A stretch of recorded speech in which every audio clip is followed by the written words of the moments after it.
कैसे हैं आप सभी? मैं आशा करती हूँ आप सभी स्वस्थ और प्रसन्न होंगे।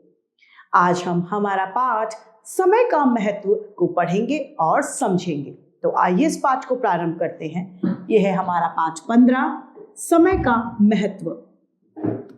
हमारे जीवन में समय बहुत महत्वपूर्ण है।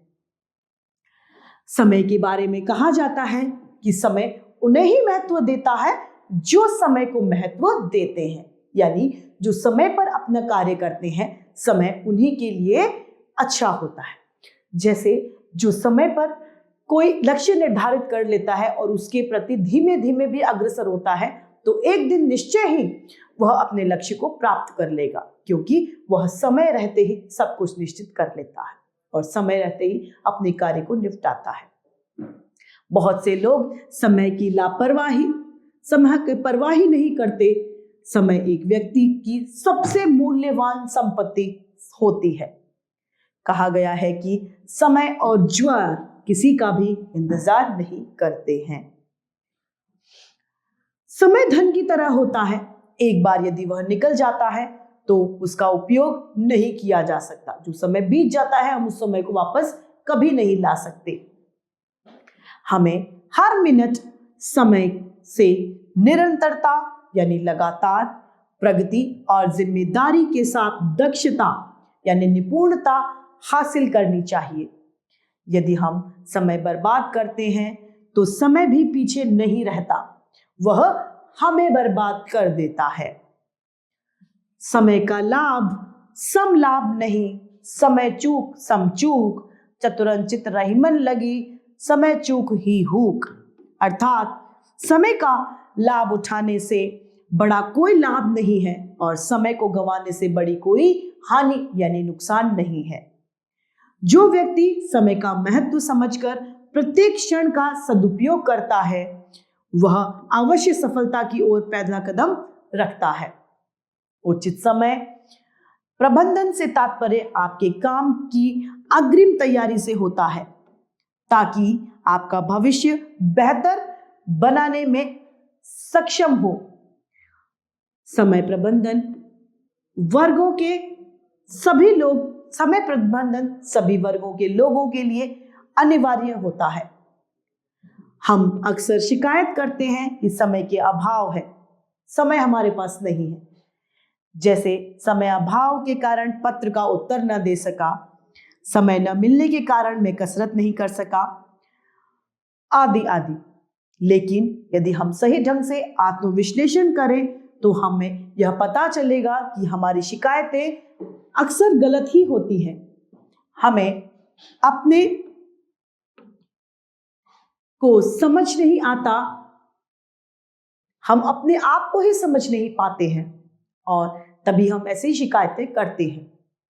यह हमारा आलस्य है जो हमेशा समय के अभाव की दुहाई देता है।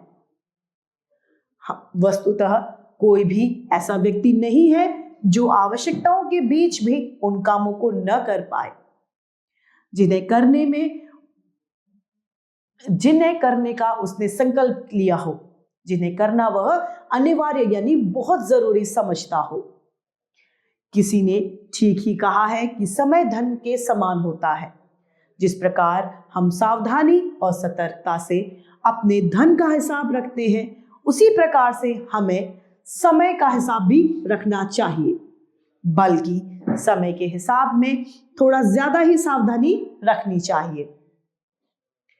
कारण यह है कि धन तो आता जाता रहता है, लेकिन जो समय चला जाता है वह कभी लौटकर नहीं आता। धन मेहनत से कमाया जा सकता है, लेकिन कितनी भी मेहनत हम क्यों न कर ले, हम बीते हुए समय को पुनः लेकर नहीं आ सकते।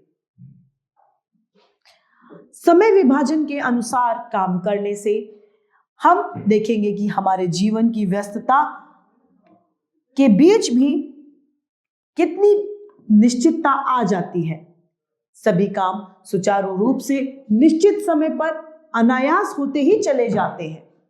कसरत के लिए भी समय निकल आता है, आध्यात्मिक मनन चिंतन के लिए भी और पठन पाठन के लिए भी। यही नहीं, अपने व्यवसाय में भी हम पहले से ज्यादा अच्छे कुशल यानी अच्छे और कहीं अधिक सक्षम बन जाते हैं। सारा उतावलापन, सारी परेशानियां न जाने कहाँ काफूर यानी गायब हो जाती हैं, क्योंकि जब हम समय अपने बांट देते हैं तो हमें पता है कि हमें इस समय पर यह करना है। वह समय हमारा बटा हुआ होता है। उस समय सारणी के हिसाब से हम सभी को अपना समय दे पाते हैं। का हम अपने जीवन में ऐसा महसूस करेंगे कि हम बहुत फ्री हो गए हैं। हम जो भी जल्दबाजी करते थे वो सब करना भूल जाएंगे। हम जीवन में क्या चाहते हैं? सुख, समृद्धि, शांति, यही तो हम चाहते हैं। लेकिन ये चीज हमें तभी मिल सकती है जब हम इनको पाने का निरंतर यानी लगातार प्रयास करेंगे। यदि हम व्यायाम के लिए, चिंतन के लिए और आध्यात्म के लिए समय ही नहीं निकाल पाएंगे तो हमारा तन मन कैसे स्वस्थ और सबल बनेगा? विषम परिस्थितियों यानी विपरीत परिस्थितियों में भी हम अपना संतुलन कैसे बनाए रख सकते हैं? अतः जीवन को सही अर्थ में सफल बनाने के लिए हमें यह आवश्यक है कि इन सभी की साधना में कुछ न कुछ समय हम जरूर लगाएं, और तभी यह संभव होगा कि हम अपने समय का ठीक विभाजन करें, रोज उसका लेखा जोखा करते रहें। वस्तुतः अपने सुख, अपनी समृद्धि के लिए अपना समय विभाजन जितना जल्दी कर लिया जाएगा उतना ही अच्छा होगा। हमें अपने काम का समय निर्धारित कर देना चाहिए कि हम इतने समय से इतने समय में यह कार्य करेंगे। किसी मनीषी यानी मुनि द्वारा यह चेतावनी पहले से ही दी गई है कि समय और लहरें यानी समय और ज्वार किसी का भी इंतजार नहीं करती। जो समय की कद्र करना सीख गया वह सफलता का रहस्य समझ गया। विद्यार्थी जीवन में तो समय का सबसे ज्यादा महत्व होता है। विद्यार्थियों द्वारा प्रत्येक कार्य को एक निश्चित समय में किया जाना चाहिए, क्योंकि खोया हुआ धन तो वापस पाया जा सकता है, लेकिन खोया हुआ वैभव दोबारा प्राप्त नहीं किया जा सकता। वयस्कों की अपेक्षा, बड़ों की अपेक्षा विद्यार्थी जो पढ़ते हैं उनके लिए समय का पालन करना बहुत ज्यादा महत्वपूर्ण होता है। विद्यार्थियों को अपना एक लंबा यानी बड़ा जीवन जीना है। सफलता की ऊंची ऊंची मंजिलें उसने तय करनी है। दूसरी बात यह है कि विद्यार्थी जीवन में जो आदतें पड़ जाती हैं वो जीवन पर्यंत यानी जीवन में हमेशा बनी रहती हैं। विद्यालयों में छात्रों को समय तालिका दी जाती है, लेकिन वह केवल 5 या 6 घंटों की ही होती है, जिसमें अलग अलग विषय के अलग अलग पीरियड यानी कालांश लगते हैं। 18 से 19 घंटे छात्र अपने विवेक से कार्य करते हैं। यदि छात्र 18 से 19 घंटों के लिए भी अपनी कार्य तालिका बना लें तो निश्चय ही ऐसा करने वाले छात्र न केवल परीक्षा में अच्छे अंक से पास होंगे, बल्कि सामाजिक, साहित्य, सांस्कृतिक आदि कार्यक्रमों में खेलकूद, व्यायाम आदि भी पर्याप्त समय निकाल लेंगे। इन सभी के लिए उसके पास में समय होगा। समय तालिका बनाने के बाद उसका दृढ़ता और निष्ठा के साथ पालन करना भी बहुत जरूरी होता है। ऐसा नहीं है कि आपने टाइम टेबल बना लिया और बस। टाइम टेबल बनाने मात्र से कुछ नहीं होता। टाइम टेबल को उसकी पालना करना बहुत जरूरी होता है। निर्धारित समय पर निश्चित काम करने से ही जीवन में सफलता मिलती है। एक वृक्ष पर फल और फूल लगते हैं एवं सही समय आने पर वृक्ष उन्हें स्वयं ही गिरा देता है। मानव जीवन नदी की धारा के समान होता है। जिस तरह से नदी की ऊंची ऊंची धार भूमि को पार करती है, आगे बढ़ती रहती है, उसी प्रकार जीवन की धारा सुख दुख को पार करती तथा संघर्ष करती आगे बढ़ती चली जाती है। आगे बढ़ने में जो मदद करता है वह है समय। जो समय को पकड़कर चलते हैं वे उन्नतियों की सीढ़ियों पर चलते चले जाते हैं। इस पाठ के रचयिता है समर बहादुर सिंह। पाठ की समाप्ति पर इसके शब्दार्थ आते हैं। निरंतरता अर्थात लगातार, दक्षता यानी निपुणता, समयाभाव यानी समय का अभाव, आत्मविश्लेषण स्वयं का विश्लेषण करना, दुहाई अर्थात अपने बचाव के लिए चिल्लाना, आध्यात्मिक यानी आध्यात्म संबंधी, काफुर अर्थात गायब, मनीषी यानी विद्वान, जीवन पर्यंत अर्थात जीवन भर, निष्ठा अर्थात विश्वास। अभ्यास कार्य, निम्नलिखित प्रश्नों के उत्तर दीजिए। क, हम अक्सर क्या शिकायत किया करते हैं? हम अक्सर समय न मिलने की शिकायत किया करते हैं। समय का सदुपयोग कैसे किया जा सकता है? समय का सदुपयोग समय सारिणी बनाकर किया जा सकता है। ग, क्या आप अपना सारा काम समय पर करते हैं? यदि हाँ, तो उसके लिए जीवन में क्या लाभ हुआ? जी हाँ, यदि हम हमारा काम समय पर करते हैं, उससे हमें कभी किसी चीज का नुकसान नहीं होता और समय ही समय हमारे पास होता है। समय का महत्व किसके लिए है? समय का महत्व तो सभी के लिए है, लेकिन विद्यार्थियों के लिए समय का महत्व बहुत अधिक है। अब है हमारे लिखित प्रश्न। पहला, निम्नलिखित प्रश्नों के उत्तर दीजिए। क, तन मन को स्वस्थ और सबल बनाने के लिए क्या करना चाहिए? तन मन को स्वस्थ और सबल बनाने के लिए आध्यात्मिक ज्ञान और इन सभी के लिए समय निकालना चाहिए ताकि हमारा तन मन सबल बन सके।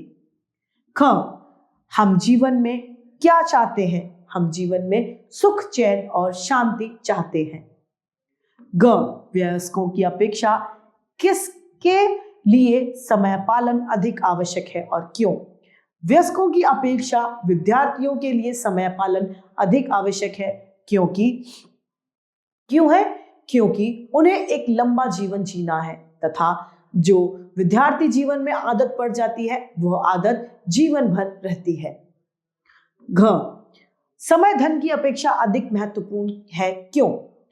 यह बात सच है कि समय धन से ज्यादा महत्वपूर्ण है, क्योंकि धन को मेहनत करके कमाया जा सकता है, लेकिन समय जो बीत गया उसे हम कितनी भी मेहनत कर ले वह वापस नहीं आ सकता। समय विभाजन के अनुसार काम करने से हमें क्या क्या लाभ होते हैं? समय विभाजन के अनुसार काम करने से हमें बहुत लाभ होते हैं।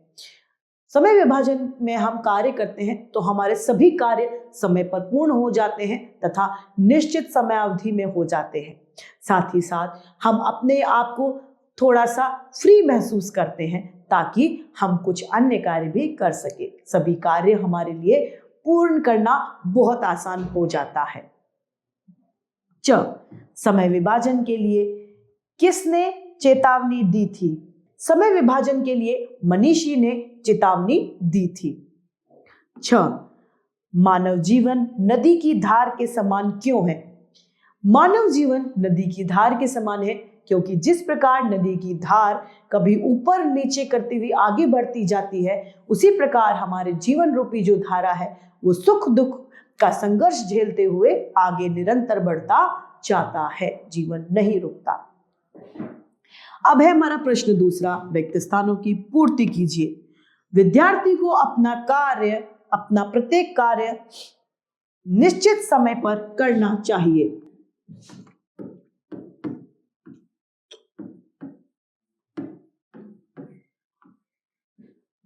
ख, मानव जीवन रिक्त स्थान की धारा के समान होता है, नदी की धारा के समान होता है। समय एक व्यक्ति की सबसे अमूल्य संपत्ति है।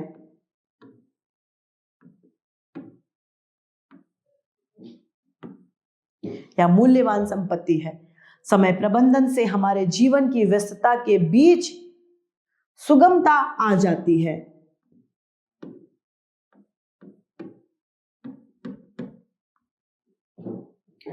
समय प्रबंधन हमारे जीवन में एक महत्वपूर्ण भूमिका निभाता है।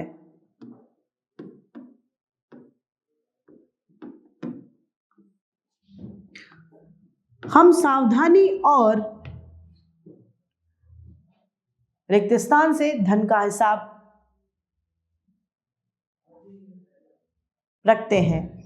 6. समय का लाभ उठाने से बड़ा कोई लाभ नहीं है। हम सावधानी और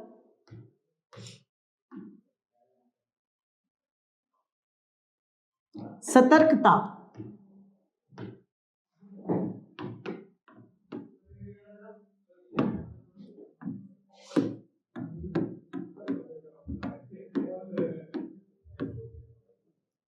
अब है प्रश्न तीसरा। सही कथन के सामने सही और गलत के सामने हमें गलत का चिन्ह लगाना है।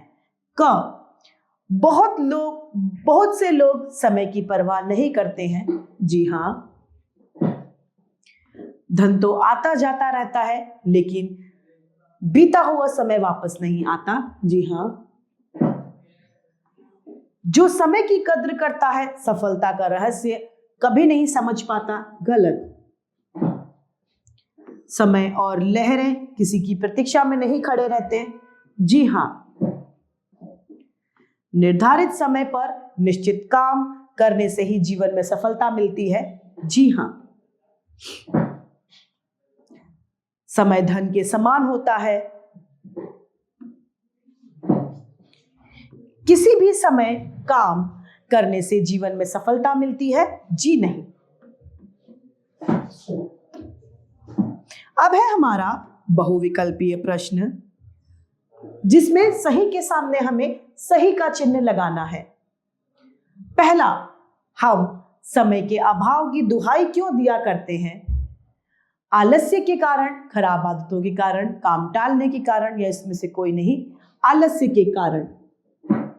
दूसरा, यदि हम समय बर्बाद करते हैं तो समय हमें बर्बाद करता है, साथ देता है, छोड़ देता है, या इनमें से कोई नहीं? बर्बाद कर देता है। समय विभाजन के अनुसार काम करने पर जीवन की व्यस्तता के बीच भी क्या प्राप्त होता है? घबराहट, निश्चिंतता, परेशानी, या इनमें से कुछ नहीं? निश्चिंतता। चौथा, विद्यार्थी जीवन में पढ़ने वाली समय नियोजन की आदत 1-2 साल में छूट जाती है, जीवन पर्यंत रहती है, बदल जाती है, या इनमें से कोई नहीं? जीवन पर्यंत रहती है। पांचवा, विद्यालयों में छात्रों को कितने घंटों की समय तालिका दी जाती है? 5 से 6, 10 से 12, 18 से 19, या इनमें से कोई नहीं?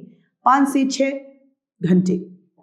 तो इस तरीके से हमारा यह पाठ समय समाप्त होता है। मैं आशा करती हूं आप इस पाठ के साथ साथ समय का महत्व समझे होंगे।